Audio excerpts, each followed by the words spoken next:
It certainly is, Ellie, yes. But by the time that Everton play next in the Merseyside derby, a game, of course, where there will be commentary on BBC Radio 5 Live on Sunday, Burnley could potentially be 2 points clear of Everton. That's how quickly it could change. However, for a side that's only had 4 wins all season, they're going to have to win their next 2 back-to-back, and they haven't achieved that since 2020. It's a big ask, isn't it?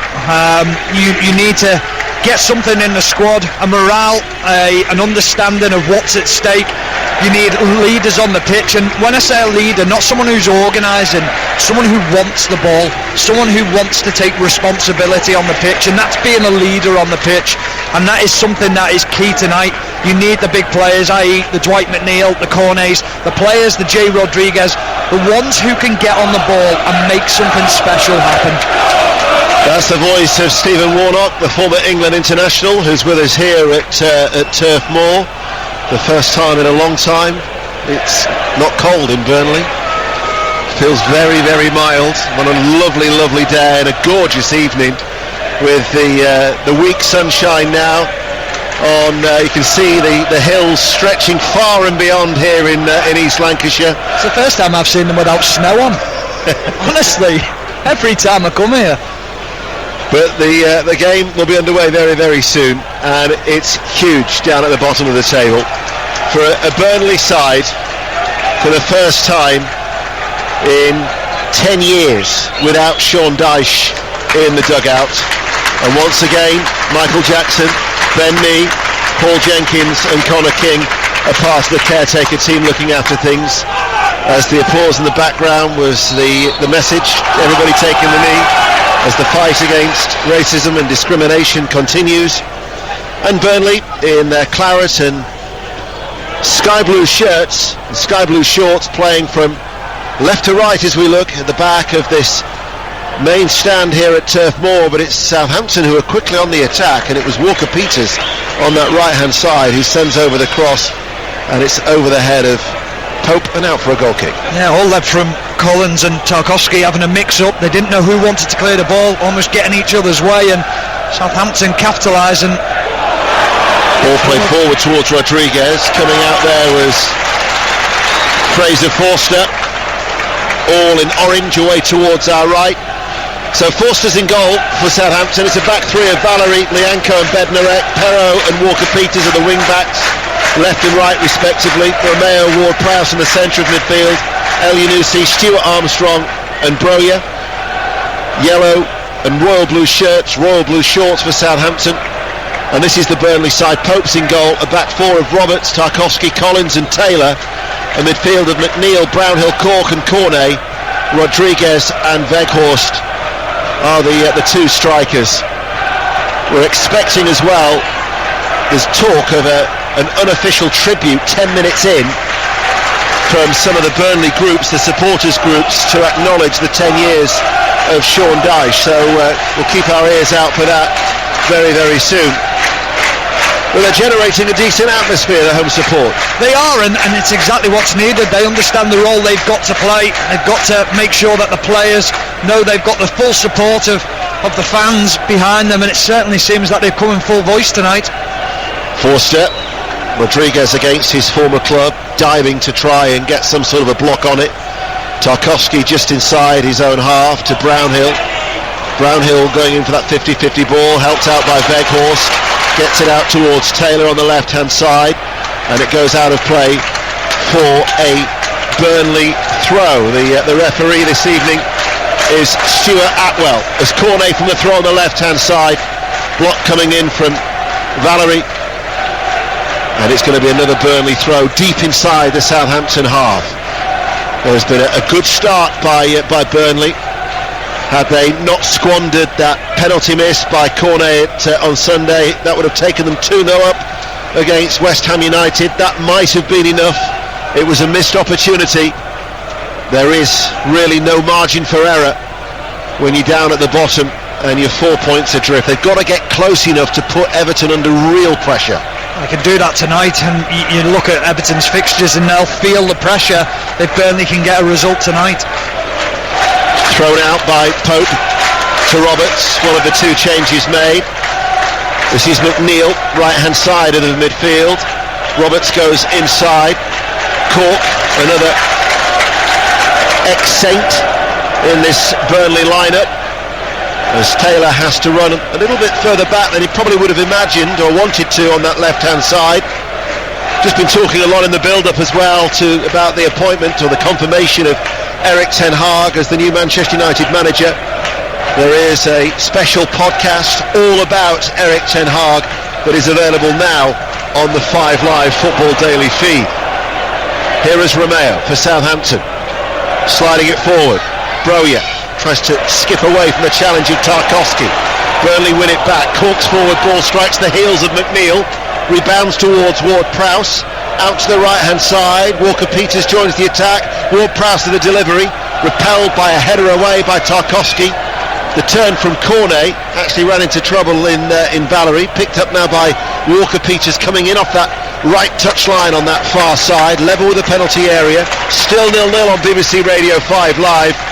And the ball not kept in play. It's a Southampton throw. Nice tempo to the game. Yeah, really good tempo. Cornet's going to have to work harder. Straight away, loses the ball, and Bakehurst is higher up the pitch, sprints past him, and just ambles back into position. When you're in a scrap down the bottom, you've got to cover the ground. You've got to make sure that you are working hard for the team, and that worries me straight away. Walker-Peters, on this occasion, there'll be no bellowing from the dugout. That rough, gruff voice of Sean Dyche. First home league game without Sean Dyche since October 2012. What was a 1-0 win over Blackpool under then the caretaker manager Terry Pashley. A long time ago. As Ward-Prowse ready to take a free kick for Southampton. Far side the right, level with the penalty area just in from the touchline. In it comes now from Ward-Prowse, headed up by Tarkowski rather than away. Collins' headers further clear, strikes the head of Stuart Armstrong. Dwight McNeil's early ball, but it's going out of play.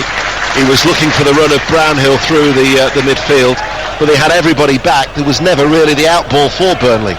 No, and that's one of the concerns when you look at the forward players. Rodriguez and Weghorst, they're not blessed with blistering pace. Cornet, yes, he's a runner, but he wants to always come short to try and get on the ball, to dribble. You've got to have runners in behind to stretch the back line of Southampton. It's a brilliant away support tonight, isn't it, from Southampton in that cricket stand away towards our right hand side as Walker-Peters cuts inside onto his left foot, rising drive, and eventually Stuart Atwell will give the corner kick. With the exception of the top far corner, Southampton have filled the entire allocation. It's incredible, absolutely unbelievable on a Thursday night to come here. Brilliant. Dread to think what time they'll get back home after tonight's kick-off. Might be an overnight stay. Every chance. As Ward-Prowse, they'll be hoping something comes from this corner kick on the right. It's going to be an outswinger, far side the right. Yellow and royal blue shirts. Ward-Prowse left arm aloft. It is an outswinger. Romeo with an unchallenged header plants it wide. Nobody picked him up. Goal kick 0-0. You just said it there, Deno. No one picks him up. He should score. Free header, just outside the 6-yard box, in and around about 10 yards, puts it just wide of the post. I don't think Brownhill's getting it on the post. If it goes above his head, he should score. It should be 1-0. Well, he's not necessarily known for his goal scoring. Oriol Romeo, he's approaching 250 appearances for the club, and he's scored just 7. 1 goal this season, but he certainly won't have a better opportunity, because it's alarming as again another poor ball lets in Broja. Southampton now back inside. This is Elyounoussi to Stuart Armstrong onto his right foot, comes to Elyounoussi, he slices it, and Burnley managed to get the ball away. Well, that's potentially 2 let-offs there for the Burnley side. One, the header from Romeo, and then the mistake that Southampton unable to capitalise from. Yeah, they're all over the place, Burnley. It's lack of confidence, Deno. It's that lack of belief to play forward. The safety is always to go backwards. It's to play safe, or what you think is playing safe. And Charlie Taylor gets away with one because he plays in Broja picks out a good pass in the end, and it's a good block. Burnley players get back into positions, but they're scrambling, they're fighting to make sure that they're blocking the shots going in at Nick Pope. 0-0. Stephen Warnock with us on BBC Radio 5 Live, also available through the BBC Sounds app, as Weghorst holds the ball up, Brownhill plays it back, Taylor then goes to Tarkowski, switches play to Roberts, bounces up onto his chest over the halfway line. Cork now onto the ball. McNeil is in a central position, being tracked though by the bald head of Romeo, and now it's with Roberts. His ball inside, running back was Romeo, goes out for a Burnley throw. We're in the 9th minute of this contest here at Turf Moor. I mean, technically they should start the applause for Sean Dyche after 9.5 minutes, because it was 9.5 years that he was in charge, but I suppose they're just trying to simplify things. If at all it happens, the applause... Hard to please, aren't you? Very tough to please. It's just a point, it was just an observation. The only thing you were pleased with was the lasagna. You've been waiting to bring that up, haven't you? I'm surprised. Well, it just came up, it was just part of you moaning. A little bit like Garfield, I am partial to a little bit of lasagna from time to time. 0-0. Goal kick to Southampton. Forster to take it. In no real hurry either to do so. He was outstanding against Arsenal at the weekend. He was outstanding in the game against Chelsea as well. Yeah. I mean, it could have been 10 or 12 without him. So it's going to take something special with the form he's in. Taylor turns, blocked by Walker-Peters, rebound offside against El Yunusi. But they're getting a little bit of, or you sense that there's half an opening there for Southampton. Again, it's the negativity, it's the playing safe, and it just feels like there's such a nervousness around Burnley that they want to keep it tight, and by keeping it tight they feel, well, we'll just keep it at the back and we'll play safe around the back for a bit, and then maybe later on in the game we'll grow in confidence. Not in the Premier League, you can't do it. You've got to be as strong, as committed as from the first whistle to look forward at every opportunity. This is too easy for Southampton. Tarkowski turns away from Broja. Now it's with Rodriguez outside the centre circle. He's got Roberts going out ahead of him. He finds McNeil, cuts inside. McNeil with a shot. Strikes Lianco, up in the air it goes, down back towards McNeil. Roberts, Burnley looking to try and maintain the pressure. Still 0-0. Brownhill back inside. Roberts onto his left foot. Oh yes! What a goal from Conor Roberts! And what a vital goal it could be. And it's his first for the club. And it gave Forster no chance. And Burnley have a precious lead. And it's a wonderful goal. 1-0 Conor Roberts. Well, I said it'd take something special, Deno, and it did take something special. First attack, first real shot on goal, and what a strike it is from Conor Roberts. Just cuts inside on his left foot, 18 yards out, just walking towards the D, and he just unleashes a left-footed shot. It curls past Fraser Forster, who's outstretched. He's fully stretched, all 6'6" of him, and he can't get anywhere near it. Such is the accuracy of the strike. I mean, that is one that his Welsh international colleague Gareth Bale would be proud of. I mean, that's how good it was. I mean, it's curled a long way. Yeah, it was outstanding. The technique, it's one of those where it's on your weaker foot, so the technique is to slightly reach for it to get that bend, to make sure it comes back round. He just hits it so sweetly. It's inch perfect into that far corner. He scored for Wales against Belarus in November, but his last club goal was back in May for Swansea against Derby County. He was brought back into the side to replace Matt Lowton, and that decision, one of the two changes, vindicated by Michael Jackson and Paul Jenkins, part of the caretaker team down over on that far side, who are in conversation. They've had a couple of scares at the other end with their first meaningful attack, and it is an unlikely source. Connor Roberts, the right back for Burnley, who gives Burnley the lead. McNeil running forward now to Weghorst. Weghorst in the penalty area. Weghorst still going, and then Forster makes the save. Went between his legs, took a lot of the pace off the ball, and Forster has the ball in his hand. But you can see what that goal has done for the confidence of Burnley. Yeah, straight away, Dwight McNeil picking the ball up, dancing between two players, and then can he pick the right pass? He absolutely can. Lovely ball to Weghorst, and I'm thinking, hit it on your right foot, drill it hard and low, comes inside, and credit to Fraser Forster. He comes out, smothers the shot, and it's a really good save from him. He's yet to score at Turf Moor, Weghorst. He's scored just 2 goals since he arrived at Brighton, and then of course the goal at West Ham United at the weekend. Southampton though are coming forward here. Stuart Armstrong, Roberts, he's tucked in the right back to get the break in there. Valerie wins it back, Romeo. They've got something to lose now of Burnley in a long time in order to protect a lead, but they do have their noses in front. They should really have been behind had Romeo planted the header unmarked just moments before.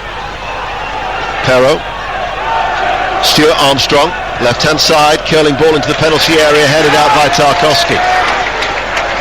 The last one back-to-back home games, December 2020, Wolves and Sheffield United. As the ball is inside, Romeo, Stuart Armstrong, central position, overruns that, Brownhill with a clearance. On the follow-through, Stuart Armstrong might just caught Brownhill a little bit. Southampton have the ball, Lianco, the Brazilian, hits it in the centre circle over the top. Stretching was Taylor. Flags up. Walker-Peters in an offside position. Free kick to Burnley, who lead by a goal to 0 on a very pleasant evening in Lancashire where the sun continues to shine. It's 1-0 to Burnley. James Tarkowski has started this game immensely well. Every ball that's come into the box that Southampton have flung in, he's the one who's getting his head on the end of it. Any balls played into centre forward's feet, he's snapping at the heel straight away. He's such a leader at that back, and you look at the players who are alongside him. He's got the youngster in Nathan Collins, and then Connor Roberts, who not really experienced at this level, so it's a big night for him tonight. That applause never materialised either, did it? I think the fans groups, if it was a nice idea, but maybe they need to work on their communication to spread the word. But the opportunity has gone, as Taylor, looking to try and take further opportunities for Burnley, sees his run curtailed over on the far side. Walker-Peters inside to Romeo, shows too much to Cork. Very open game, or feels very open at the moment. Roberts, cries of shoot now from the Burnley supporters. Right corner of the area finds McNeil. McNeil coming inside. It's a left-footed cross, it's a good one. Weghorst is there, hasn't been properly cleared. Good save by Forster. Still the danger remains. Rodriguez with a shot blocked. Cork wins the ball back on the edge of the area. No foul, says referee Stuart Atwell. Burnley had a series of chances there. Cracking atmosphere inside Turf Moor. Oh, it's just lifted up, hasn't it? The tempo's gone up a level. Fraser Forster, wow, what a save. Corner in round the back, left-hand side. Corner's low ball into the penalty area. Lianco a little bit off balance, clears only as far as Taylor. Can Burnley maintain the momentum? They're leading by a goal to 0. As it stands, they're a point behind Everton. Cornet, unmarked, left corner of the penalty box, takes time to deliver. Headed behind by Romeo, bouncing ball, doesn't go out of play. Taylor will let it go out of play. That'll be a goal kick. Struck Taylor just before it went out of play. Good decision by Stuart Atwell. Fraser Forster is in incredible form. It's taken a wonder goal to get past him tonight, but the shot from Jay Rodriguez, he must wonder how the goalkeeper saved it. He's off balance, he's diving to his right hand side, and then he just sticks up a big left hand down the middle to prevent it going in. The man's in great form so far. Well, Burnley unable to get that second goal, the second goal that eluded them at West Ham United on Sunday. It was, as Stephen Warnock quite rightly says, a terrific save from Fraser Forster. Southampton looking for an equaliser. 17 minutes played here at Turf Moor on BBC Radio 5 Live. Lianco, out it goes to Bednarek. Coming short to collect the ball is Stuart Armstrong on the halfway line. As now it's with Lianco. just outside the centre circle, central position, hits a right-footed ball forward. Roberts with a header away. Burnley on this near side to right, playing from left to right as we look, up towards Cornet on the halfway line in the centre circle. Loses out to Ward-Prowse, complains to the referee.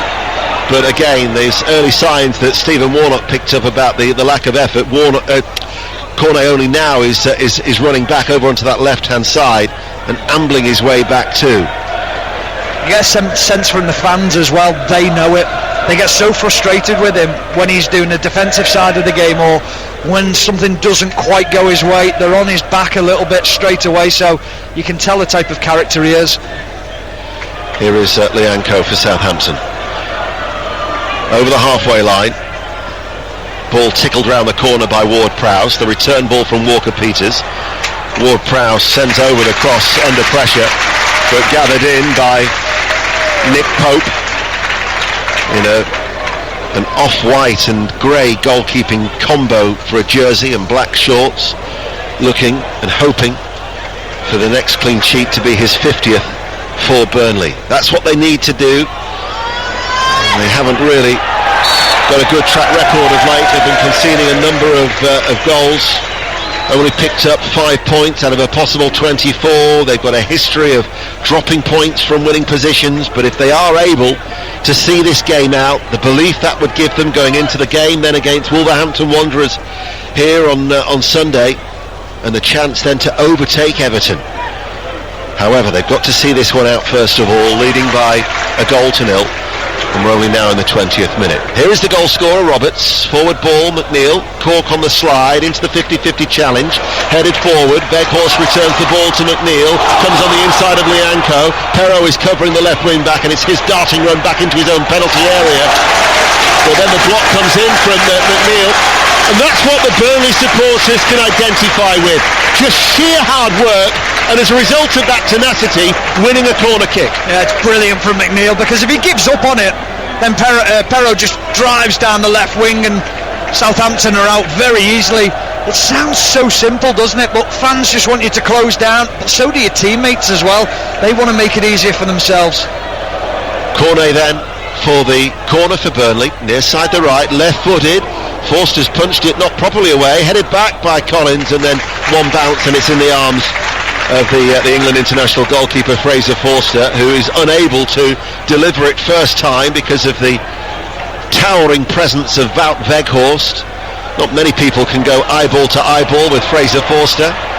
Wout Weghorst is certainly one of them, but Burnley working hard to win the ball back. And here is Rodriguez now out towards that far side, and the return ball to Rodriguez, back then to Tarkowski. Every pass is being applauded by the Burnley supporters. Roberts inside, Brownhill and Roberts exchange. Brownhill's continued the forward run, wins the 50-50 against Perrault. Inside to Weghorst, edge of the area, a little bit off balance. Unselfishly, he tried to guide it into the path of McNeil, and the move breaks down. But Burnley are certainly playing well, leading 1-0. Oh, they look dangerous every time they come forward. Southampton look rattled. They don't look like they know where the Burnley players are running into space, how to cover the space at all. There's gaps all over the pitch for Burnley. The midfielders can't get close to Cork and Brownhill in the midfield. They're dominating the game. They're dominating the second balls as well. Far too easy for Burnley. Southampton, who have now conceded in each of their last 11 away league matches. They conceded 25 goals in that time since a 1-0 victory at Watford back in October. Lianco, who's playing at the heart of that three-man defence with the back pass to Fraser Forster, and then Lianco is the one who comes out to this near side, the left, and then he'll play the ball to Bednarek. Bednarek forward now to Romeo. Amazing though, isn't it? Because had Romeo scored that header, it could have been such a different game, because Burnley at that time didn't look as secure in defence, but the goal changes everything, changes the whole dynamic. Just brings confidence, doesn't it? Brings belief. Oh, he's unlucky with that ball, Brownhill. That's the ball he hit to corner against West Ham, just the outside of the foot to put him through to win that penalty. But the confidence you get from that goal is everything. And sometimes as well, when Romeo fizzes one past the post, you look at each other and go, that could be our night. There's a sense of that, and you think, please. Taylor puts the ball out of play for a throw. Ralph Hasenhüttl over on that far side, all in black with the exception of his white trainers, the Tony Pulis inspired pumps on the far side, but he's got the black tracksuit bottoms, the black jacket, the black baseball cap, and I've gone for that look myself tonight, Dano. Without the cap. Yeah. Tony's pumps would be a lot cleaner than yours, by the way. What? They're absolutely... No, they're not pristine. They're not Pulis pristine. 1-0 to Burnley, BBC Radio 5 Live, 23 minutes played. Weghorst with a rather heavy back pass in the air that is seen back, headed back by Collins to Pope, who hurls the ball out towards the far side to Taylor, midway through his own half, left-footed ball, and Valerie lets it come across and then takes no chances, out of play it goes for a throw. Brilliant ball.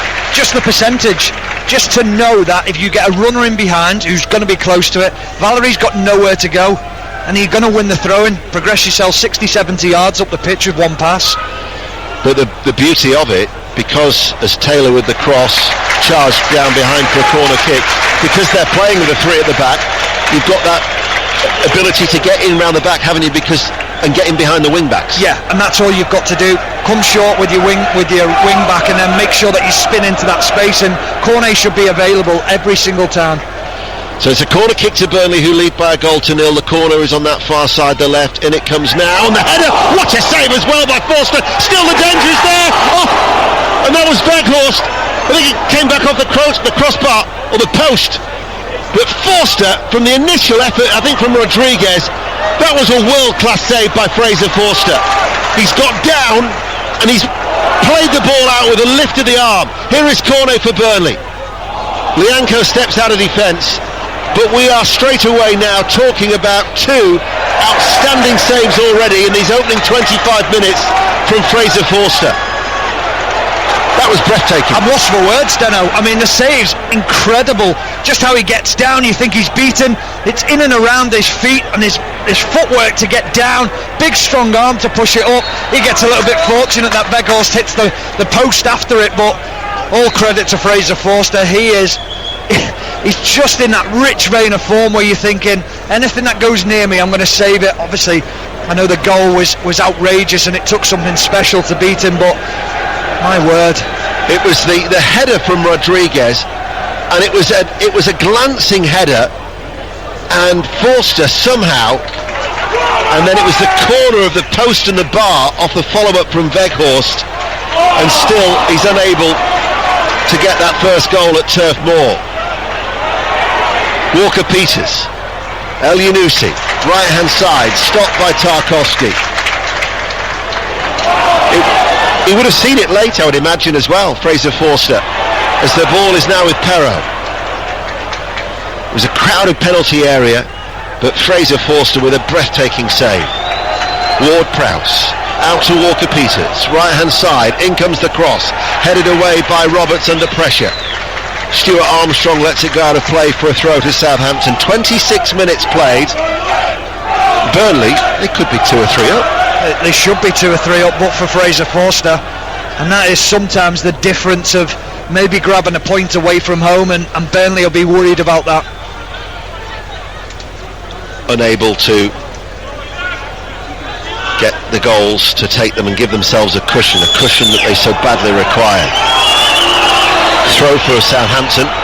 Perrault cleared by Collins. Southampton play it back down the left-hand side. Broja trying to roll away from Roberts to Stuart Armstrong, left corner of the penalty area. McNeil stops the ball that was intended for Perrault, inside to Weghorst. The return ball, McNeil looking then for Cornet, and then Fraser Forster's anticipation. He's having a fine game. It's a long lift downfield to Broja as Pope comes sliding out and clears the ball out of play for a Burnley throw. It's an enjoyable football match. It's a superb game. I think a lot of people thought this would be tight, it'd be cagey. It's anything but. It's end to end. More so for Burnley. They're creating so many opportunities. I think that's the one thing, if you were a Burnley player, you're thinking we're creating opportunities, we're dangerous going forward, and you've got to keep believing that every time that you go forward you're going to create something against Southampton, because they look really poor at the back. I suppose the only people who are not enjoying it are Everton supporters, with Burnley looking to move to within a point of Everton down there at the bottom in the relegation fight. Walker-Peters to Lianco in the centre circle, playing from right to left in the yellow and royal blue shirts. Perraud on this near side to left to Romeo, back to Perraud, closed down very, very quickly, and in the end it was an unforced error from Perraud down the line. Broyer's never getting on the end of that. They are working extremely hard off the ball, Burnley. Yeah, they are, and we talked about it before the game, saying that you needed players to work for each other. You needed a camaraderie between the players to work hard, and they're certainly giving their all. They understand what's at stake, but they're being backed by the fans as well, and you can sense that all around us. Alan Pace, in his programme notes, the Burnley owner, referred to Sean Dyche as a true Clarets legend. Still been no update regarding their search for a manager. You would think that Michael Jackson would still remain in charge for the visit of Wolves. As a long ball pumped downfield. Here is Cornet. Cornet leaves it for Rodriguez. Rodriguez shot charged down. Out it goes for a corner kick. No, it's going to be a free kick. Because the assistant referee on this near side has come back and it was offside, so a free kick to Southampton. Cornet seemed reluctant, didn't he, to hit it first time? I mean, it wouldn't have counted anyway. Well, that was the thing. I was looking at him and Rodriguez, and it was almost like, well, to me, not really sure who wanted to take it on.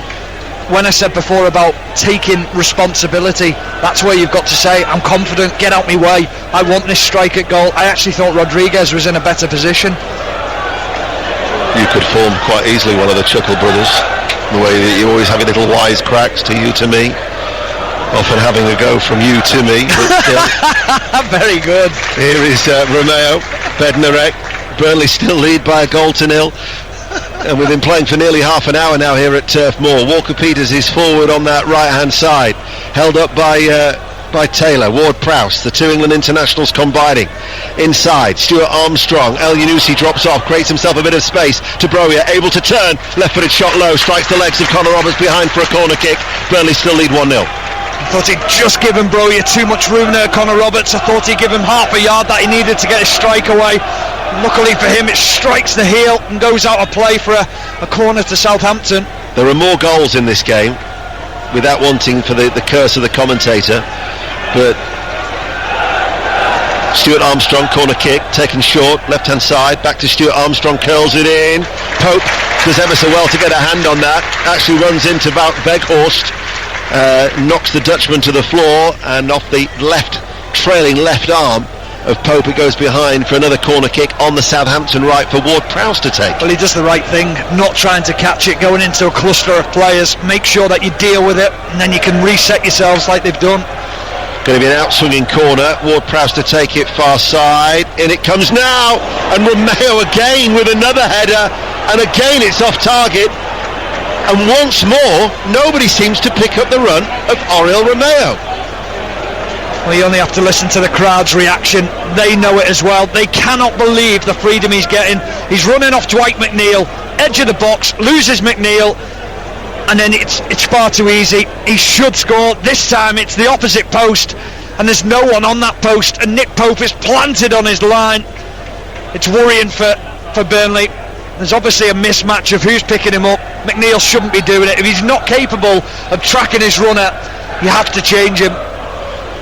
Well, that's twice now that Romeo has got away, and two unchallenged headers that Stephen Warnock quite rightly says he's planted wide of the right-hand post and now wide of the left-hand post, offside on that left-hand side for Burnley, free kick to Southampton. But that needs to be dealt with, because they've got away with it on two occasions now, Burnley. Yeah, and you should see James Tarkowski's now speaking to Michael Jackson, making sure that he knows who it is who's meant to be picking him up, so then the next time the corner comes in, he's on to McNeil, making sure that he stays with his runner. Are you happy with him? Can you mark him? Do you want to change with someone? That's the leadership again on the pitch that you have to get across. Romeo's reaction, I mean, you quite rightly said about the crowd's reaction, and I noticed your reaction thinking it's just happened again, and Romeo just couldn't believe it. He just put his head in his hands. He's had 2 golden opportunities. Well, from Burnley's point of view, they're delighted it's fallen to him. Yeah. You don't want it to fall to someone else because he's obviously not great, not very gifted at heading the ball. Cornet, left-hand side. Weghorst over the halfway line. Down the line it goes. And it was Van Valerie who was stretching and puts it out of play for a throw that Walker-Peters will actually retrieve himself and toss the ball back to Taylor. 12 minutes to go to half-time. Burnley still lead by a goal to nil. BBC Radio 5 Live. And Cork to Roberts, coming under pressure from Perrault down the line. McNeil clearly being held by Bednarek. Clearly being held. Free kick. And now Bednarek holds on to the ball to prevent the quick free kick from being taken. Bednarek petrified there to get to let McNeil turn and get at him because he's done it 2 or 3 times. Just grabs hold of his shirt because he feels that he can roll him comfortably. We've got at 10 o'clock 5 Live Rugby, the latest look ahead to the next round of the Women's Six Nations matches at 10. So the reaction from this game, if we're not able to provide it before then, it'll be in the 5 Live Football Daily Pod. And as well as reaction to this, of course, on that feed, if you missed it earlier, the All About Eric Ten Hag podcast you can download as well. But Burnley, 1-0 up. Just over 10 minutes to go to half-time here at Turf Moor. Weghorst to McNeil, right-hand side, carves the ball towards Cork, who's forward, level with the penalty area. Back with McNeil along the ground. Weghorst able to turn, goes further inside. Brownhill chipping the ball over the top and out for a goal kick. But again, it was nice approach play. It's lovely approach play, and Weghorst is superb with the ball into his feet. He doesn't want to be a striker who has the ball lumped up to him. He wants to link the play, and he did it a couple of times. Brownhill just chose the wrong option. Charlie Taylor to his left-hand side was the option. Just tried a very difficult dink over the top, and it wasn't really on. 1-0 for Burnley. They get a throw midway through the Southampton half on this near side. And Connor Roberts, the goal scorer, an absolute gem of a goal off his left foot, going down the little bank off the playing surface to retrieve the ball in between the stewards, sat down on their little stools in their luminous jackets down below, and with a throw, Rodriguez back to Brownhill. Brownhill to the edge of the area. Roberts, Brownhill and Roberts combining very, very well. Good football by Burnley. Roberts with the cut back. Blocked by Southampton, kept in play by Brownhill, back inside to Roberts, man over is McNeil! Excellent save again by Fraser Forster, low down to his left, one-handed save, strikes the arm behind for a corner. Burnley 1-0. Oh, Rice smile from Dwight McNeil because he just knows the form that Fraser Forster's in. He just drills it hard and low to the right-hand corner. Fraser Forster equal to it, big strong left hand, pushes it round the corner. McNeil is the player with the most shots in the Premier League without scoring this season, as in comes the corner, headed out of the near post by El Yunusi, only as far as McNeil. Charged down, headed away by Bednarek, ball then given away by Southampton, and Val Weghorst goes all the way back towards Nick Pope. I think he's had 2 tonight, so that's 38, I think I'm right in saying, 38 shots without a goal, but his last goal for Burnley was 13 months ago, as he wins the ball on the left-hand side, helped out by Rodriguez, down by the corner flag as they attack the cricket field end of the ground here at Turf Moor. Tarkowski. And if it wasn't for Fraser Forster, they'd be home and host. They would be. Be saying it's a comfortable 4-0 lead at half-time, or 4-1 lead with the Romeo headers. Do you think they're playing with a greater freedom, Burnley, in the game against West Ham and this one tonight? Yeah, they look like they're getting men forward. Brownhill has been outstanding so far. Every time the ball goes into Rodriguez or Weghorst, he's in and around them. He's breaking forward to make sure that he's joining in to create those numbers. But they seem to be pressing the ball also higher up the pitch as well. Here is Weghorst, midway through the Southampton half, holds off Romeo.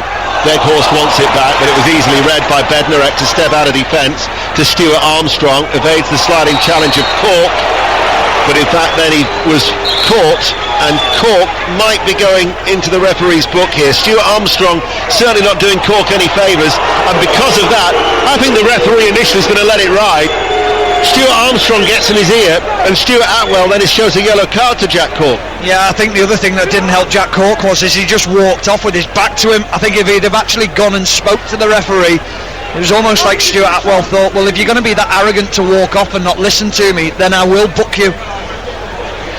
So he was shown the yellow card, first booking of the night. Ward-Prowse with a free kick towards Broja. Can't keep the ball in play.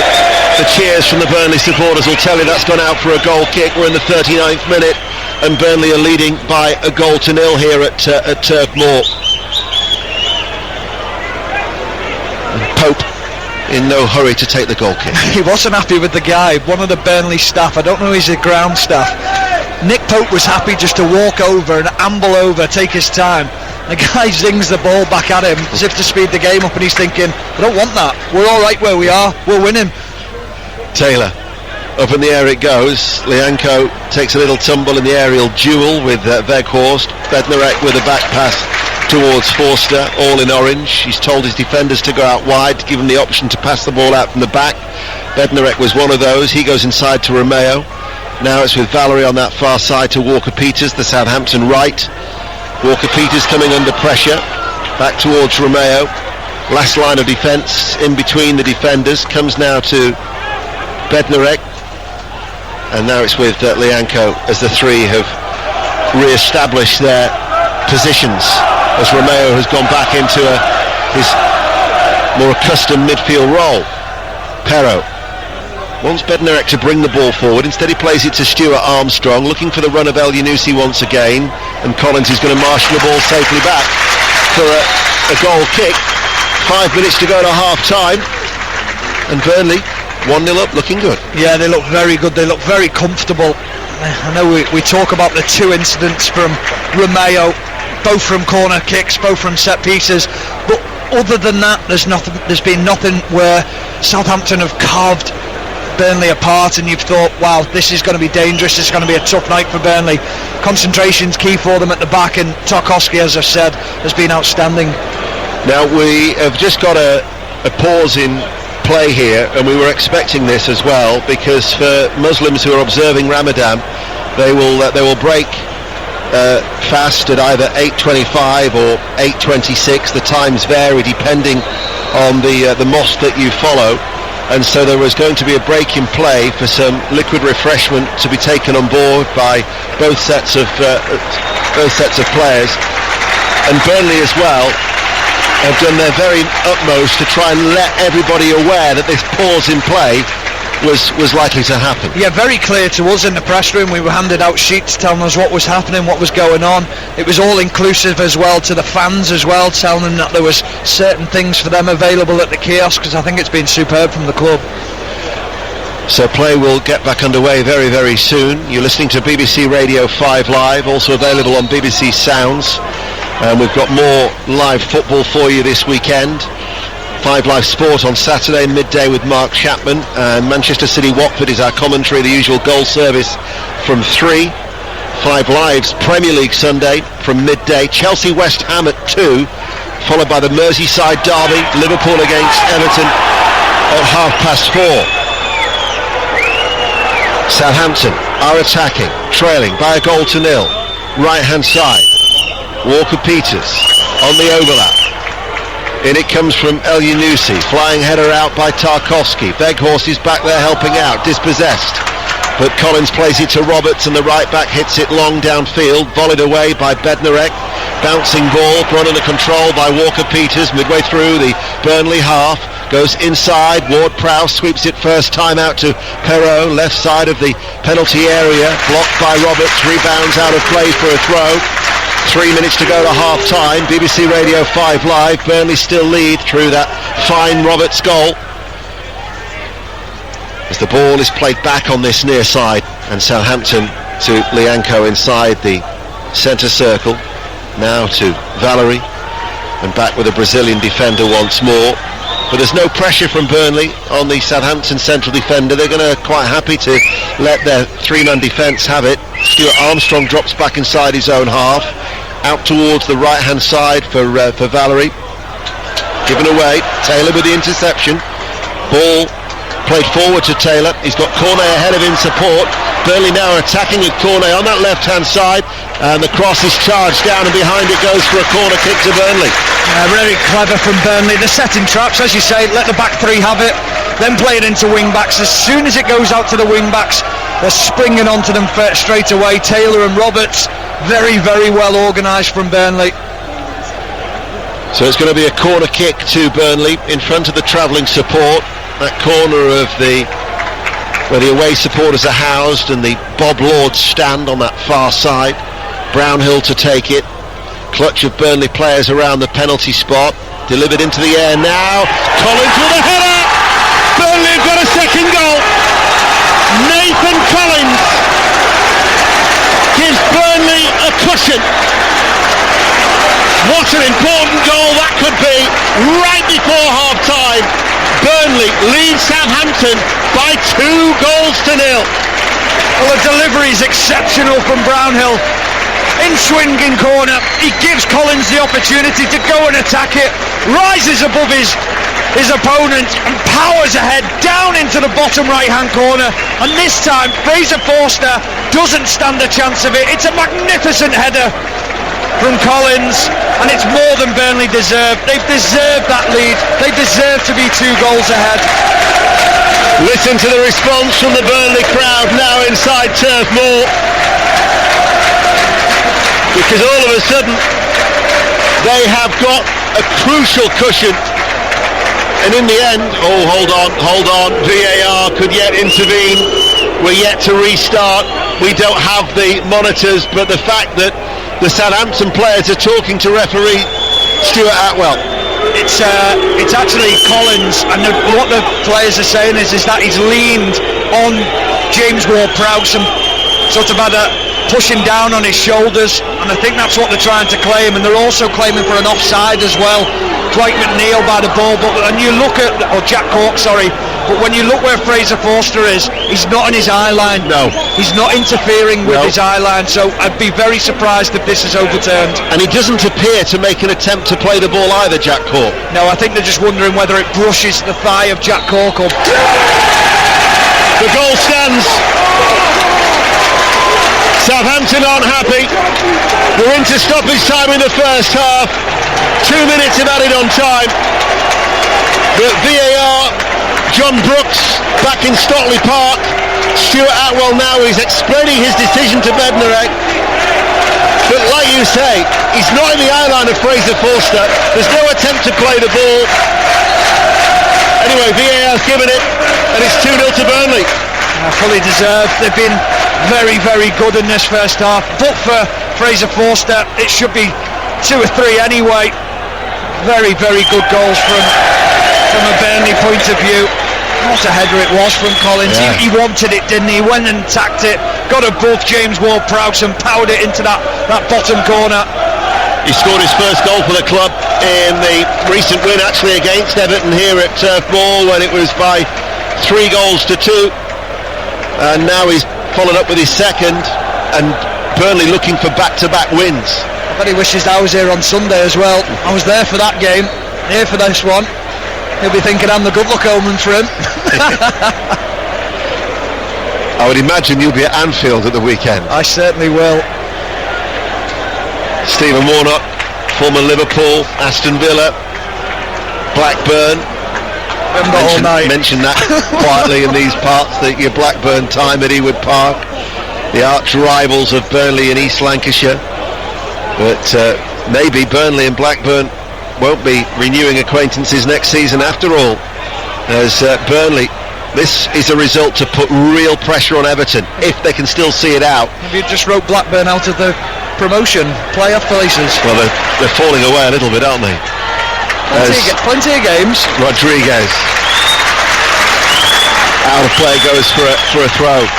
Well, when the half-time whistle sounds, the Burnley supporters are going to give the Burnley players a roaring ovation. And they should as well, because it's been a real strong performance.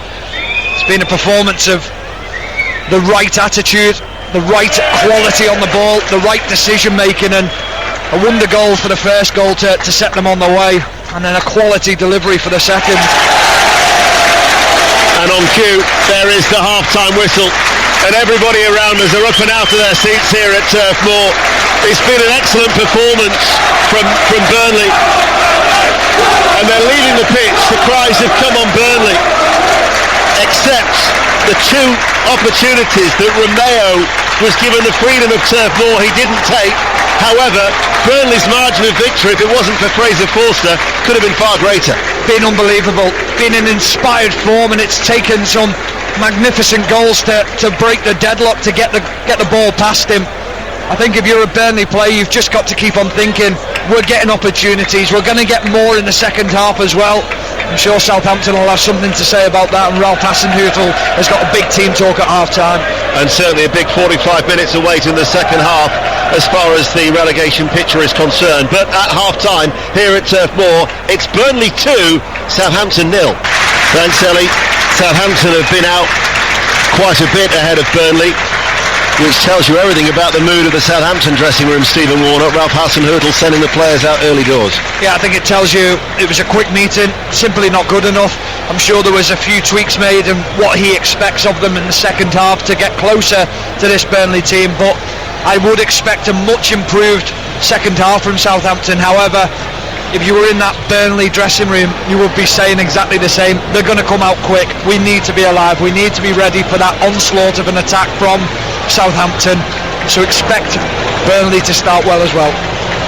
Stephen Warnock with us here at Turf Moor as the coaching staff make their way across the pitch, because the tunnel, if you've ever been to Turf Moor, you'll know, is tucked away. Actually can't see it because of the way that the gantry juts out here at Turf Moor, but it's away towards our right hand side.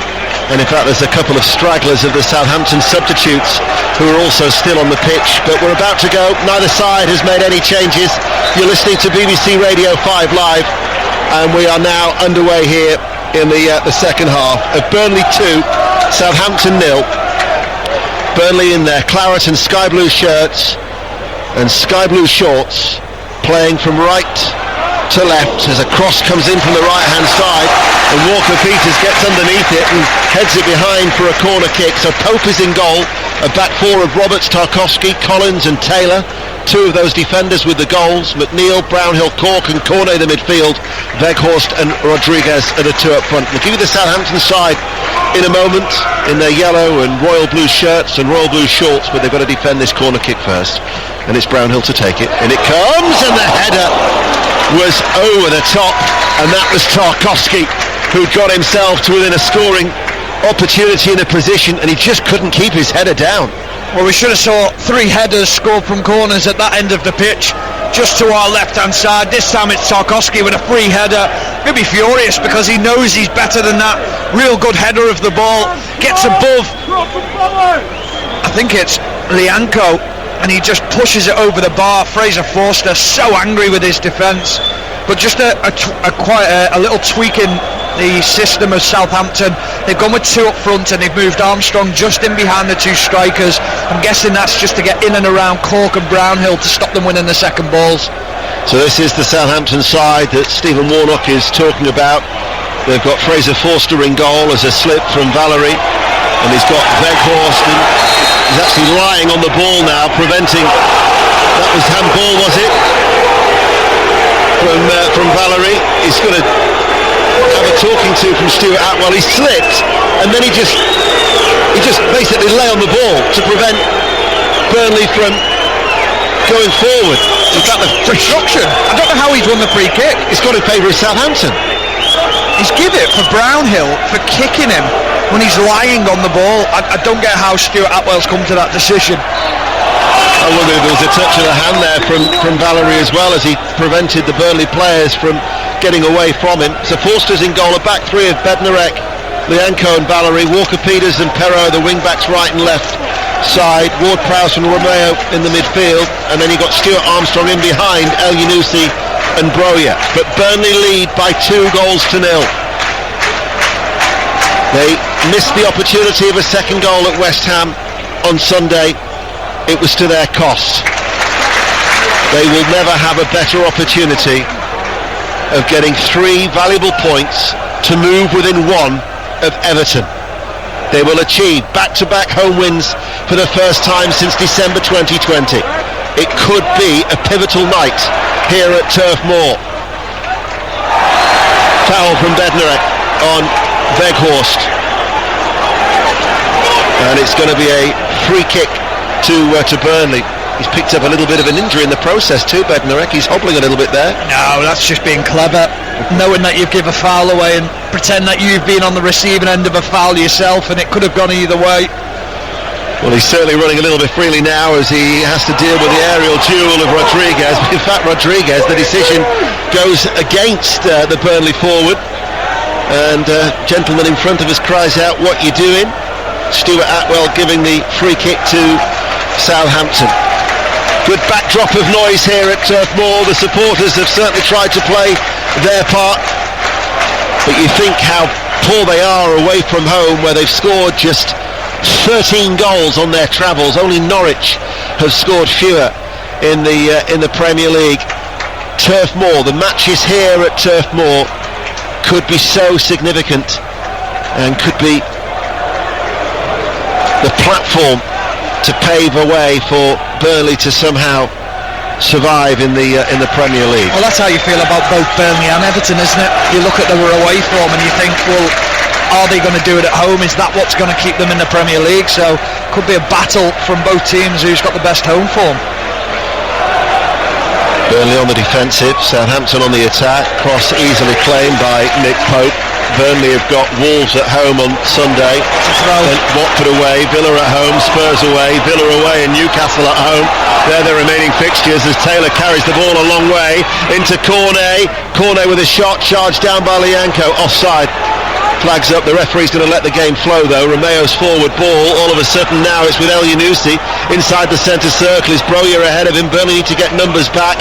Armstrong just back pedals into a little bit of space midway through the Burnley half, now towards Romeo. Ward-Prowse joining the attack, trailing by 2 goals to 0.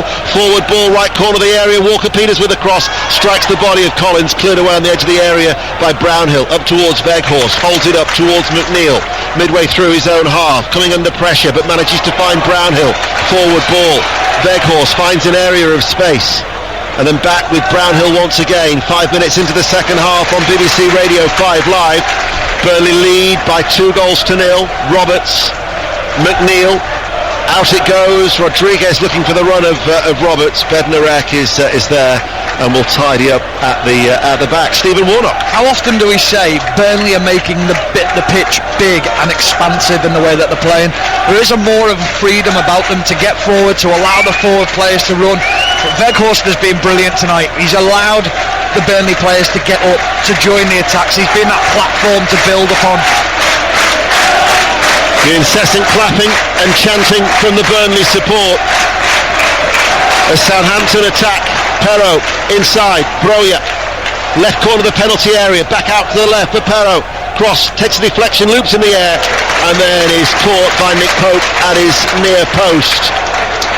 Could be a long second half for Burnley. They're enjoying the football, they're enjoying the scoreline, but it's one of those games as a supporter you're thinking, just let the final whistle come straight away. Oh, you're constantly looking at the screen with the clock on it, wondering how much time is left. You keep on looking up, but this is a game that's going quick because of the quality that we're seeing on display from Burnley, the way that they're playing. So the fans will actually be enjoying it to a certain degree, because they've got that two goal cushion as well.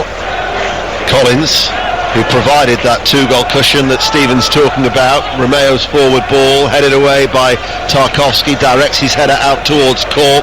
Ball played back towards Cork. Nice little interchange of passing there, very sharp and concise. And Weghorst, well, the decision's gone against Weghorst. I thought he was impeded. Well, he hasn't even tried to play the ball, Lianco. He's just tried to take out Weghorst to make sure that he can't get a touch on the ball, and Weghorst ends up just riding the tackle, trying to keep it in, and Lianco grabs his ankle as he goes to ground. I just don't understand how the assistant referee, who's right on top of that, has not seen it. And now all of a sudden, advancing down the line is Perrault, just fires up the crowd. As the ball is lifted forward by Weghorst to Rodriguez, Lianco comes across, concedes the corner kick. So Burnley putting Southampton under real pressure. Weghorst still having a word with Stuart Atwell, but that has also fired up the crowd, so that's counterproductive from a Southampton point of view. Oh, it's fired Rodriguez up as well. He's just eyeballed Lianco all the way back to the centre of the box, as if to say, I've got your number, I know I've got in your head now.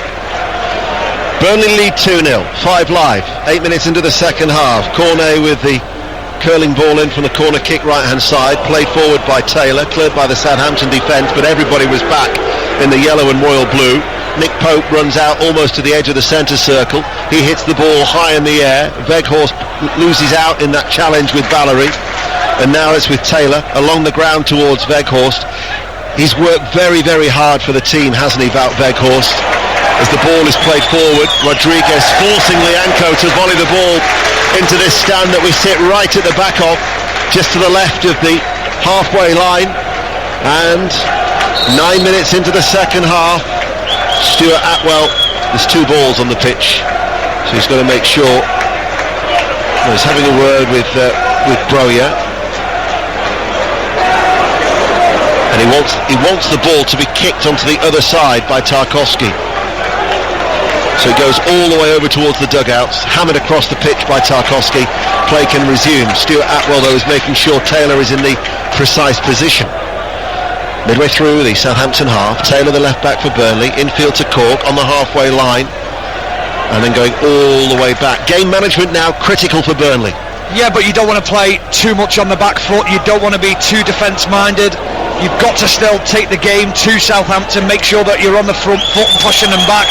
You just don't want to invite pressure from Southampton. However, what I would say is Southampton do not look interested at all. There doesn't look to be any fight, any organisation tonight, and any spark from them that would make you think that they're going to get back into this game.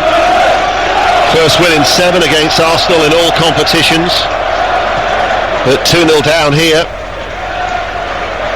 as there's going to be a change on the far side for Burnley. Cornet is going to be coming off, and Aaron Lennon is going to be coming on for Burnley. 10 minutes into the second half, Michael Jackson, assisted by the captain Ben Mee and Paul Jenkins, the academy director, as well as Connor King. That's the caretaker team for the interim until they can conclude their recruitment process for a new manager. Making that change as the ball is headed forward by Taylor, taken on and then caught actually by Romeo in the centre circle. The Southampton come forward. Romeo continues to run to the edge of the area, out to the right hand side. Walker-Peters with a cross, and it strikes Brownhill and diverts behind for a corner kick. And they might not make the change just yet, Burnley, as they've got this corner to defend.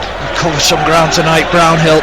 Charlie Taylor caught out of position, fills in that left back spot, gets across to Walker-Peters to prevent the ball coming in. Who's picking up Romeo? Corner kick for Ward-Prowse. In it goes, hasn't been dealt with, and now it's scooped up inside the 6-yard area by Pope. And the distribution towards Cornet. It's 1 against 1. Cornet against Perrault. And Perrault turns and sees it back towards Fraser Forster, who was outstanding in the first half. He goes long with his clearance, and Collins takes no chances, just turns and volleys the ball away, headed on by Cork inside the centre circle. Lianco to Ward-Prowse. A Southampton goal would set some nerves jangling inside Turf Moor as we approach the hour mark on BBC Radio 5 Live. And it's with Stuart Armstrong. Perrault on the overlap. Here is the left wing back for Southampton. As the ball then goes back to Bednarek. James Ward-Prowse wants it, gets it short, back out to the left. Armstrong shuffles the ball along the ground towards El Yunusi, playing really in front of Burnley. Now it's with Ward-Prowse, central position along the ground. Valery joins the attack. Every outfield player is in the Burnley half away towards our right hand side. as they attack the cricket field end of the ground here at Turf Moor. But Burnley's shape looks solid, they're well organised, and with the vocal support they hope to keep Southampton at bay. Ward-Prowse to Romeo, out it goes to Walker-Peters. Weghorst back there on defensive duties. Romeo running away from the Dutchman. Can't find a way through at the moment, Stephen. It's not hard to defend against though, is it? Everything's going side to side and no one's really taking anyone on and committing anyone or trying to play any real dangerous passes. That was an awkward one. Cross comes in from Perro. I think it took a deflection. It was looping awkwardly. Pope couldn't take the chance, and two-handed has just touched the ball behind for a corner kick. Looks like Burnley have shelved the idea of bringing on Aaron Lennon. We were notified of the change, yet to be forthcoming, and so they've put a hold on that for the time being. Ward-Prowse with the corner, it's an outswinger, headed away by McNeil. There's a Burnley player down inside the penalty area, and the referee's got to stop that. It's a head injury, and as the ball drops to El Yunusi, he turns away in frustration, but Stuart Atwell, he's got to stop it. It's a head injury. Trying to see who the player is down. I think it's Roberts, isn't it? Yeah. Yeah, what was interesting there, Deno, was Jack Cork is now being given the job of picking up Romeo.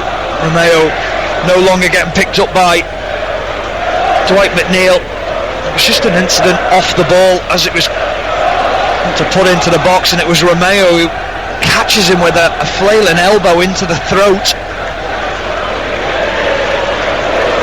Roberts keeping his head very, very still, making sure he's okay. They're talking to him. You can just gently rolling the head from side to side.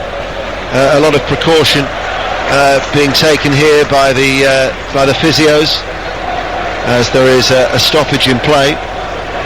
Gives me an opportunity actually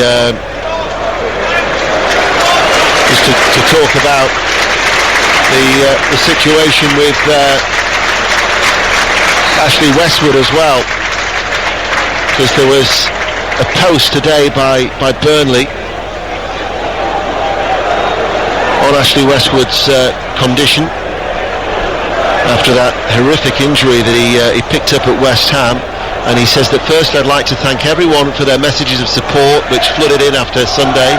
It's been overwhelming and I really appreciate it. I'd like to thank the paramedics and the hospital staff who treated me on Sunday. The fans who were at the game on Sunday were incredible, and the reaction I've received from all supporters as I left the pitch was fantastic. All my teammates, the kitman, groundsman, chefs, everyone connected with the club have been brilliant. So that was from Ashley Westwood as he recuperates for what I would imagine will be a lengthy period on the sidelines.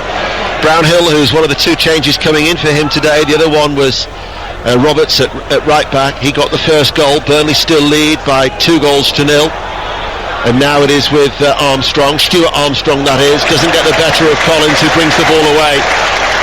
Forward to Cornet, the little flick didn't quite come off. Valerie to Walker-Peters for Southampton, looking for a way back in the game. Rodriguez wins the ball and now chips it up towards Cornet, takes it on the chest over the halfway line. Southampton are getting numbers back. Cornet runs up, looks over, delivers a low ball in off the legs of Lienko and out for a corner kick to Burnley. 2-0. And they look dangerous on the break again, Burnley, breaking in numbers. Pace of Cornet down the left hand side, very difficult skill when you're running at full pelt to try and whip the ball in at the far post. 2-0 to the home side, attacking the Jimmy McElroy stand, that two-tiered stand away towards our left. Brownhill to take the corner, goes very, very deep off the head of Valerie, and it'll bounce out of play for another corner kick. A successive corner, but on the right hand side, so Cornet will take it. We've been playing for now over an hour here at Turf Moor, and Burnley are leading by 2-0. The corner's taken short to McNeil. McNeil back to Cornet, inside, Brownhill. Back it goes out to McNeil, delivers the cross. Tarkowski with his header. The goalkeeper hasn't got it. Flag stays down. And Burnley is celebrating a third goal. Or are they? Forced Forster is stayed down, and I'm not too sure if this goal is going to stand. Well, my initial reaction straight away is Tarkowski heads the ball back across goal. Fraser Forster pulls out of the challenge. He is petrified of getting hit by one of the strikers, and I think the striker just wants it more, the goal scorer wants it more. Fraser Forster just pulls away from the challenge, expects something to come in. He just fumbles it. He just punches it into the path of, I'm not sure who it is, whether it's Jay Rodriguez, but he just punches the ball against him. It is Rodriguez. It'll stand. There's nothing wrong with the challenge from Rodriguez. Fraser Forster's just been clattered afterwards. VAR is having a check. It was a very scruffy sort of goal. The Southampton players are having a word with Stuart Atwell. The Burnley players have actually retreated, but they are looking for VAR.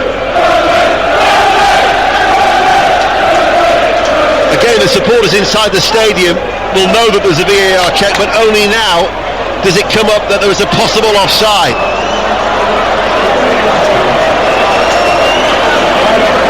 Didn't look offside to me when he makes the initial header.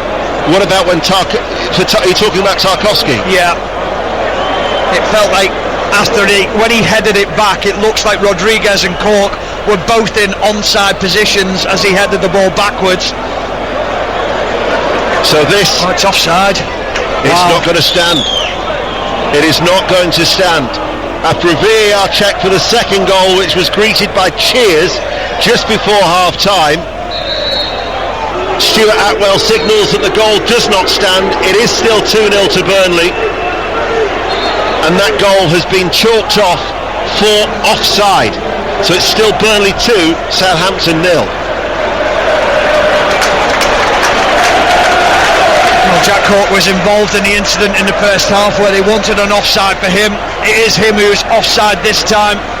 Offside against Cork. Yeah, and it's just an opportunity now for Southampton to try and bounce back, because they've been so poor. For Burnley, continue doing what you're doing. You're causing huge problems to the Southampton team. Changes are being made by both sides. Stuart Armstrong is going to be coming off. And it's going to be Nathan Redmond who's coming on, and Cornet, the change that we told you about, Cornet is replaced by Aaron Lennon for Burnley.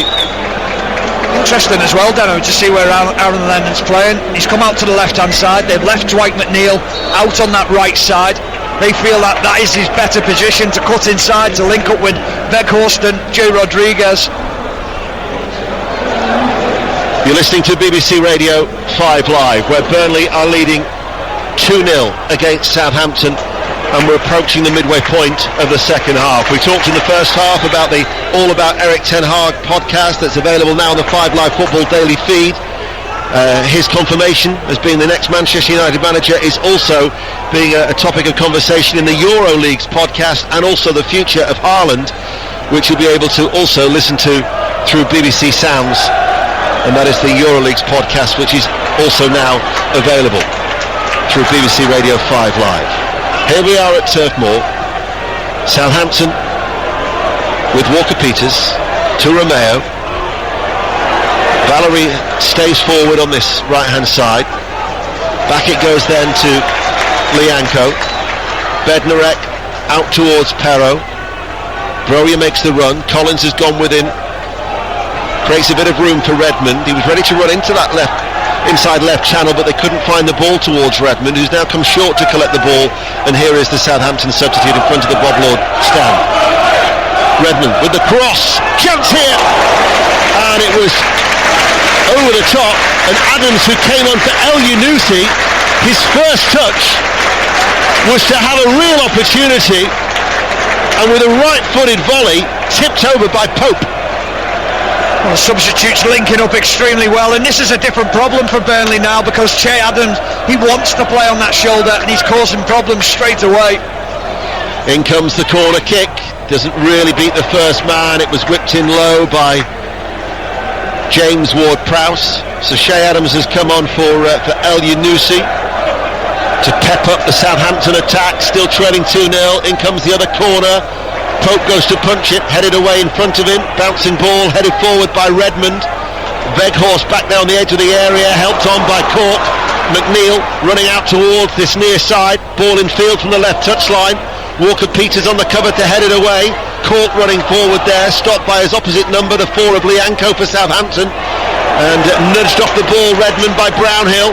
Burnley coming forward, McNeil is a man over it, if he could get his head up. Instead he passes the ball to the left. Lennon, the substitute, into the penalty area, wins a corner off the sliding Walker-Peters. The Burnley support tonight have been really up for this game, 2-0. Yeah, but Deno, they gave them something to support, they've given them something to believe in. Every time they've gone forward, they've looked to create, they've been positive with every attack that they've put towards the Southampton goal. Midway through the second half, Burnley are leading by 2-0. Corner kick, Brownhill to take it, in it goes for a crowded area, flicked on by Rodriguez, and at the far post, Tarkowski with an outstretched leg, couldn't guide it goalwards, out for a goal kick. Well, I don't think he anticipated it. I don't think he anticipated the ball coming off the head of Jay Rodriguez into his path, and he just couldn't adjust his feet, he couldn't get his head onto it. Another good opportunity for Burnley. It's mad, isn't it, football, that Burnley, they've only won 4 out of 31 in the Premier League. It's the fewest amount of wins in the top flight, the joint fewest throughout England, along with bottom of the League 2 Scunthorpe, who've already been relegated to the National League, and yet they could still survive in the top flight. McNeil to Roberts, down to the floor he goes, still tussling for the ball. Bednarek inside his penalty area. Incidentally, the fewest wins to avoid the drop in the Premier League is 6, with West Bromwich Albion back in 2005.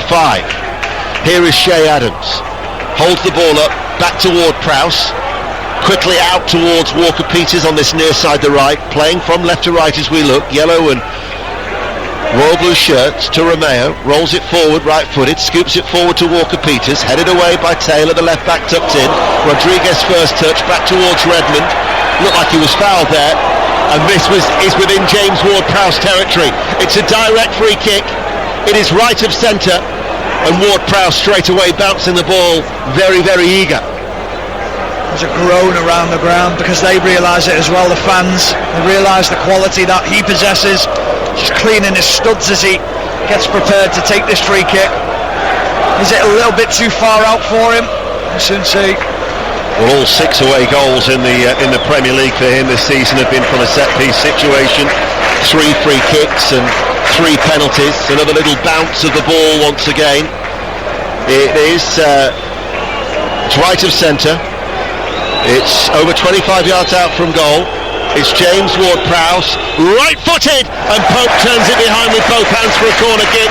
It had the accuracy, and it required the save from Pope. He takes up a real good position, Pope. He's proactive in his position. He's a couple of yards off his line, covers the ground extremely well and takes no chances. In comes the corner kick from Ward-Prowse, headed out by Collins, headed back into the area by Redmond, headed away by Collins, headed back by Redmond. Here is Shea Adams for Southampton. What a challenge that was! That was an outstanding challenge. Charlie Taylor just threw himself in front of it to prevent what looked like a certain goal. Roberts, the right back, plays Shea Adams onside, and Charlie Taylor just gets an arm on the shoulder and gets enough to get back. Corner kick dealt with, kept alive by Southampton. The referee though has stopped play once again. There's another Burnley player down. It's Collins who's taken the blow in the face. Southampton don't seem too happy, and tempers are starting to fray now. Bednarek is involved. Collins is back on his feet, and the referee's going to have to try and sort this out. The Southampton fans wish Bednarek could show that much fight on the pitch when he's playing.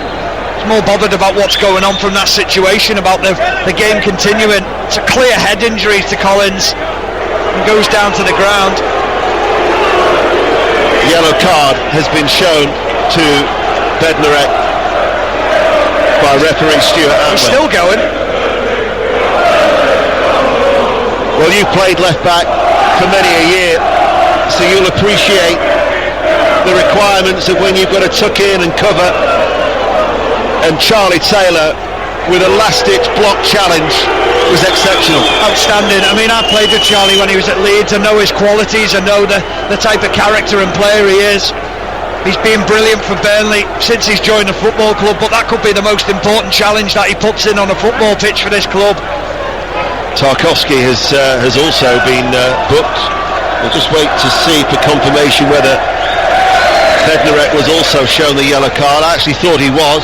In fact, he was, yes. So it is Tarkowski and Bednarek who've both been booked by referee Stuart Atwell. 17 minutes remain, and Burnley are still leading by 2-0. Substitutions have made a difference for Southampton. Now they look like they've got a purpose when they go forward. They've got players who want to go in behind. Everything was short before. Che Adams has just caused that little bit of a problem. Redmond wants to get on the ball and drive at people and commit players. Here is Weghorst, just over the halfway line, lifting it out towards Roberts, waits for the ball to settle, runs forward on that right hand side. McNeil is ahead of him, into the feet of Dwight McNeil, cutting inside, running into trouble though in the shape of James Ward-Prowse, so he goes back out towards that right touchline and wins a throw. That's a little bit predictable, wanting to come inside on that left foot. Sometimes you're going to have to run him the line to mix your game up. Brownhill out to McNeil, just in from the touchline to Roberts. Was he caught by Perrault? He's gone down. Referee will give the free kick in favour of Burnley. Roberts has stayed down, clutching his shin, and it's a free kick to the home side. Just a little bit of needle creeping into this contest now, Stephen Warnock. Well, I think it's probably, definitely what the Southampton fans would have wanted of their players. The Burnley players, they have to battle through this last 15 minutes or so to make sure that they walk away with the 3 points. And one thing you will say about Burnley is they know how to dig deep. They know when they need to battle as well. The home side still lead 2-0, both goals in the first half, and quarter of an hour remaining on BBC Radio 5 Live. And the free kick is a waste from Brownhill. By the way, the other day I checked on the 5 Live website just to look at the schedules, and it definitely said it was 5 Live Rugby at 10, but in fact it's 5 Live's Formula 1 at 10. Regardless whether it's rugby or Formula 1, the good news is that we're off air at 10 o'clock. That's the most important thing, and if we don't bring you the reaction from this game with Gary Flintoff, then it will be in the 5 Live Football Daily Pod. As Broja on the halfway line out towards the left-hand side, in towards Romeo, hits it first time, but there was Taylor off his chest, rolls away from him, gets in front of Adams, loses the ball though midway through his own half to Romeo, now towards Walker-Peters. Walker-Peters with a low ball in, cut out very, very well by Charlie Taylor, running at speed, facing his own goal. Southampton though still not finished, as Ward-Prowse, ball forward towards Walker-Peters, headed up by Taylor, cleared further away by Lennon. Brownhill now towards Rodriguez, coming across is Bednarek, sliding and making sure he gets there. Stud showing, forcing the ball out of play for a throw. 14 minutes to go, 2-0. There's another goal in this for Burnley on the break. You just sense it, the players that Southampton are pushing forward. If the ball had been right into the feet of Rodriguez there was two runners on the right hand side and no Southampton players recovering into position. Weghorst is going to be coming off. Vidra is going to be coming on. He's had 3 successive substitute appearances before tonight after a 10-game absence with a dislocated elbow.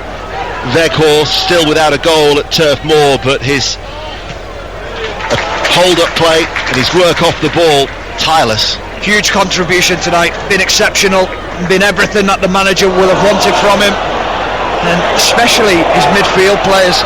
The midfield players knowing that they can make runs off him, but also defensively that he is pressing from the front and they can make sure that they're in and around him to press in the right way as well. Well, 2 goals in 4 shots away from home and still failing to score at Turf Moor. But listen to the ovation and the appreciation for Wout Weghorst, and quite rightly so, as Vitra comes on to replace the tall Dutchman. A different type of player who'll like to play off the shoulder, much like Che Adams at the other end. He'll look to spin in behind, won't look to get too involved in the link-up play. Alan Pace, the owner of Burnley's, he's got a bit of a dilemma now, because I, like you, and many people, baffled by the decision to remove Sean Dyche from his position. They have been looking at either an interim to take Burnley through to the end of the season before they might look at a permanent manager. But this is working at the minute. Well, to be honest with you, Deno, I'm not in the same camp as you, because I wasn't baffled that they replaced him. What I was baffled with was that they didn't bring in someone straight away, and it was the interim thing. I thought it was perhaps the right time for a change with Sean Dyche. But you're right, they have got a dilemma now, is just stick with this. I think it's also how the players feel as well. Are they getting the right information? And on the performance at West Ham and tonight, I think they look very, very good. Yeah, and the chances are, Thursday night now, as the ball played back into the penalty area, put under control by Pope, there's every chance that Michael Jackson, Ben Mee, Paul Jenkins and co will still be in charge for the visit of Wolves on Sunday.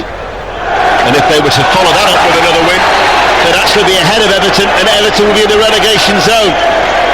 McNeil being hauled to the ground by Perrault, and he is going to be shown a yellow card by referee Stuart Atwell. 11 minutes remaining of normal time, still 2-0 to Burnley.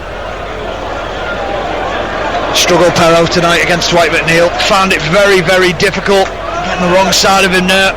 Neil just using his body and drawing him in to make the foul. Free kick is taken short. Roberts slides it forward. Rodriguez in the penalty area with the cross. Oh, it's behind Collins. That was a chance to really wrap up the 3 points for Burnley. Collins, the central defender, running into the penalty area in that 6-yard box, and it was behind him. I just don't know why he doesn't play it on the floor. Simple tap in for Collins. Lovely move, great ball from Connor Roberts down the side of the back line of Southampton to the right hand side, and then Che Rodriguez decides to lift the ball ever so slightly, and you think it just hit it hard and low. He had Vidra, and he also had Collins arriving at the back post. What do they say? It's the hope that kills you. Burnley are going to have renewed hope, the supporters, after tonight. Yes, they'll still be in the relegation zone.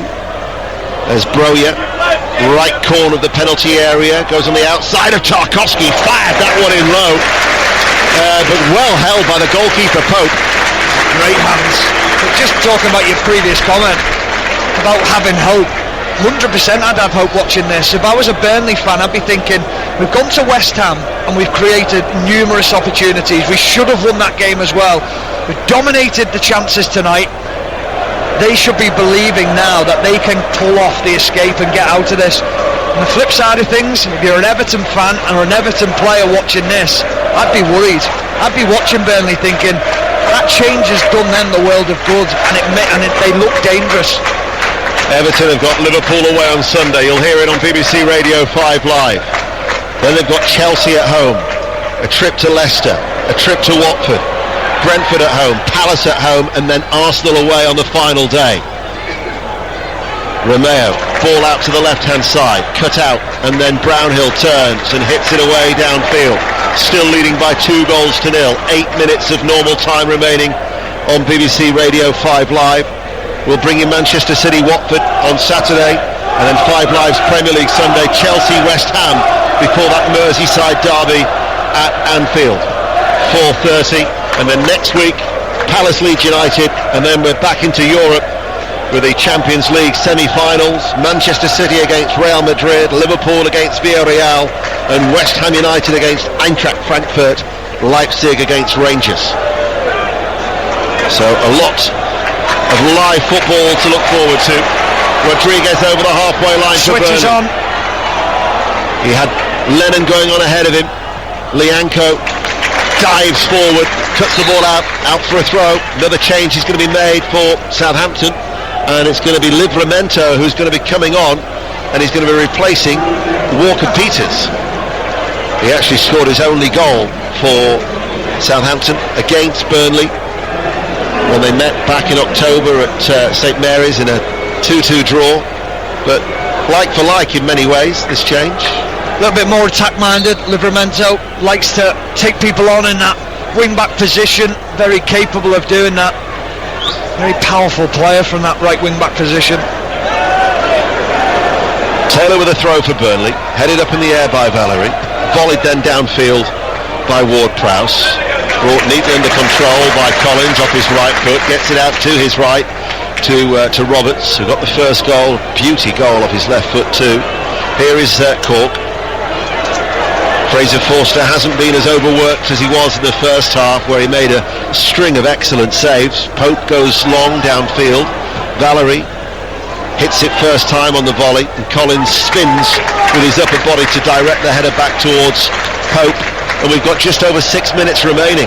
It's going to take a spectacular collapse now from Burnley. It is, but they'll be nervous. The fans around the ground have quietened down a little bit. They have to realise now that this is when the players need you more than anything, but you just need a little bit of control if you're Burnley, and they seem to know what they're doing at this moment in time. They're playing very sensible football. They're even giving it the old olays of the Burnley supporters. But bearing in mind this was the first game since the removal of Sean Dyche, there hasn't been any ill feeling towards that decision by the Burnley support.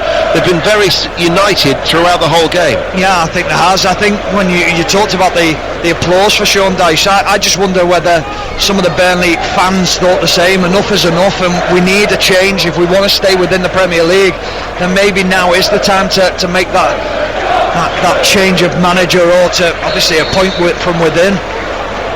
Only one win in their last 8, but this would be a huge victory for Burnley Football Club. Leading 2-0 and 5 minutes remaining of normal time. Roberts surging forward with the cut back. Vidra and Lennon. It's Lennon, can't get a sight of goal as he weaves his way out of the penalty area towards that right hand side. McNeil now right corner of the box, back towards Lennon. Inside, takes a deflection, comes back to Lennon, and he goes into the challenge. And Bednarek, last touch off Bednarek, who's gone down. And you're thinking, how can a diminutive figure like Aaron Lennon win that 50-50 duel with Bednarek? But it's a corner to Burnley. Just the sheer desire from Aaron Lennon. Yeah, it was also clever from Aaron Lennon, because he got himself in a situation in the penalty box where he knew he couldn't really go anywhere. Just kept the ball, retained it, and then it came back to him, and like you say, won that 50-50, more determined to win it. Corner kick then for Burnley. McNeil, it's an in-swinger, comes out to Tarkowski, they're appealing for handball, the referee said no. Stuart Atwell had a great view of that as it was blocked by James Ward-Prowse. VAR naturally will have a look at it. Lianco is hobbling, so he's playing everybody on side to the edge of his own penalty area. McNeil, who's going to be coming off, is on the attack for Burnley, still leading 2-0. Edge of the area, onto his left foot, and just whistles wide, out for a goal kick. The Burnley supporters have been treated to some excellent football tonight. Oh, so are we. This has been brilliant. We're just seeing a replay of the opportunity from Tarkowski, strikes it. It does hit James Ward-Prowse's arm, but for me, it's not in an unnatural position. It is down by his side as he goes to close the ball down, but I have to say, the ball from Charlie Taylor out to that left-hand side. They're looking at it though, Stephen. Yeah, they will do, but I just don't think it's in a position which is out of the ordinary. It's not up high. It has been looked at, and they've decided that it isn't a penalty. For the match-going supporter, the decision, by the time it comes up on the screen to let the supporters inside the stadium know there's a VAR check underway for handball, the play's already underway by the time it's coming up to let them, and now it says VAR complete. Put your comments in the comment box on the way out, Mr. Dennis.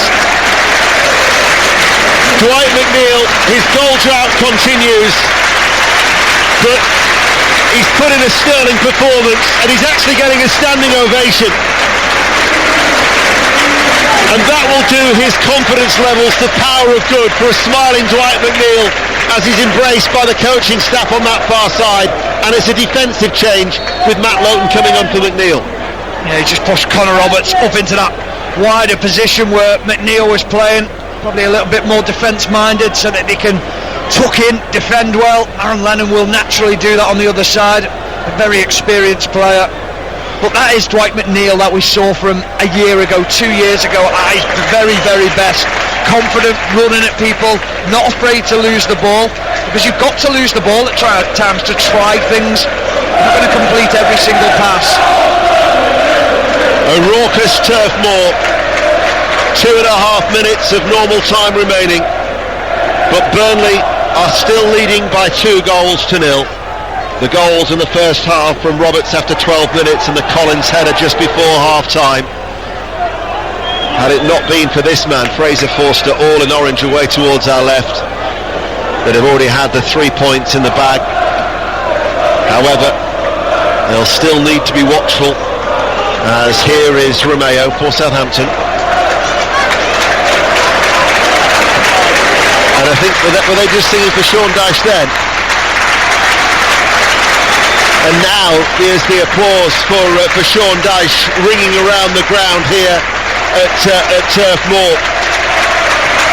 There's only one Sean Dyche, is the chant from the Burnley faithful, who departed after 9.5 years in charge. And really, when you think of what he achieved, getting Burnley into Europe, 2 promotions, worked miracles at Turf Moor. And now, come on Burnley, is the roar as Redmond, far side the left, for Southampton. Can they keep a precious clean sheet? Goal difference, of course, could be a huge factor. Both Burnley and Everton were level on -19 coming into this game, so Burnley have a chance to improve that as well.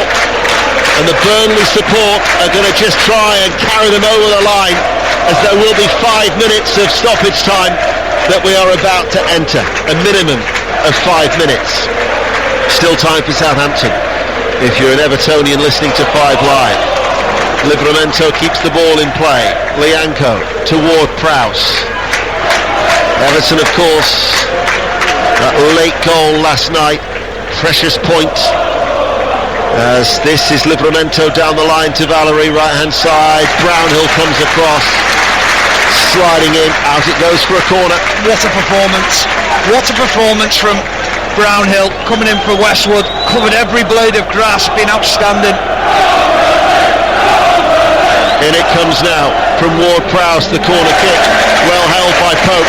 The significance of that point last night, if Everton hadn't got that point, they'd be in the relegation zone now. Huge point. I think they knew it after the game, didn't they? Because Burnley playing at home perhaps would have fancied this game. It is a big point for Everton. Ball hit forward. Roberts is now playing on the right side of midfield for Burnley. It's ahead of him. It's an underarm throw out by Fraser Forster. We're into the first minute of the minimum of 5 on BBC Radio 5 Live. Looking for Shea Adams. You think of the chance as well that he had when he came on, his first touch. Pope making a valuable save. That was a chance to reduce the arrears for Southampton, as Lianco to the halfway line, slows down, comes into Burnley territory, runs out to Livramento, the dark-haired defender on loan from... In fact, it was a permanent signing, wasn't he, from Chelsea, a 5-year deal with the option of a buyback clause. Yeah, I think it was Broya, wasn't it, who was the loan deal? Yeah. Good business, really good business from Southampton. Out for a throw on that far side. And Burnley, you feel, just taking their time, just taking it all in. We question their game management. Can't underestimate the importance of the 3 points. No, and the Burnley fans are probably looking towards the clock, and all it says is +5. It doesn't count down the minutes, and I'm just thinking, please just blow that whistle, because like you say, this will be huge. I was here for the Everton game, and the noise that went up when the final whistle went, they felt like they could get that momentum, but I think the performance against West Ham, the performance here tonight, it feels different.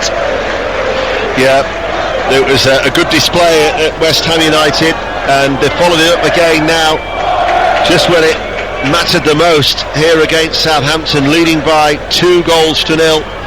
And we're now halfway through the 5 minutes of stoppage time. Adams on the ball for Southampton, back to Romeo, and he'd taken those, particularly the first one.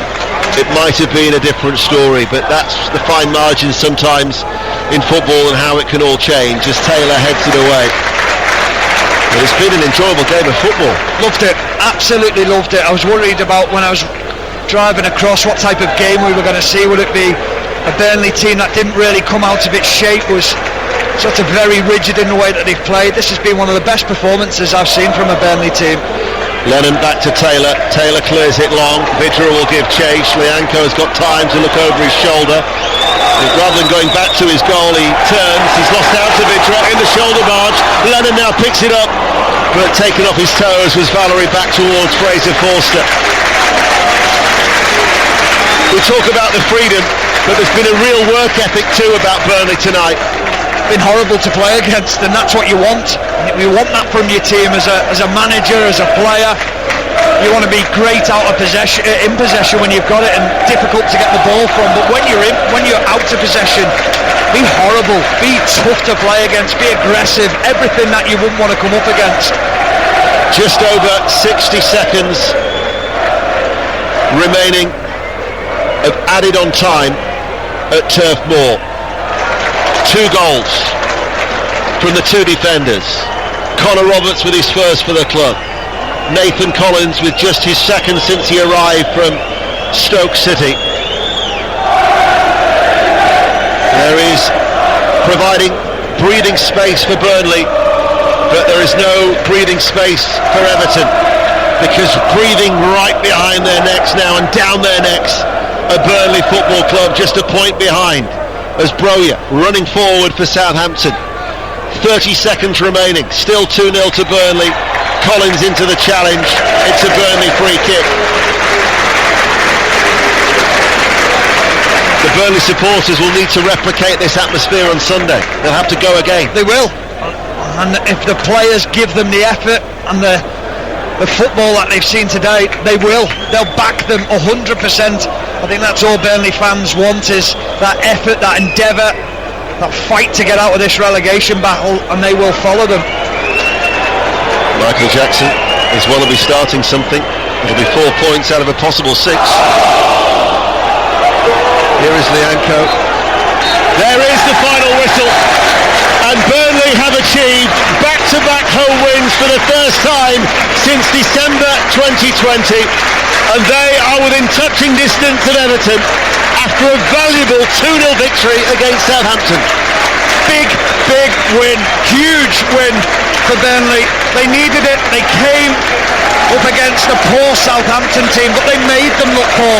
They battered them.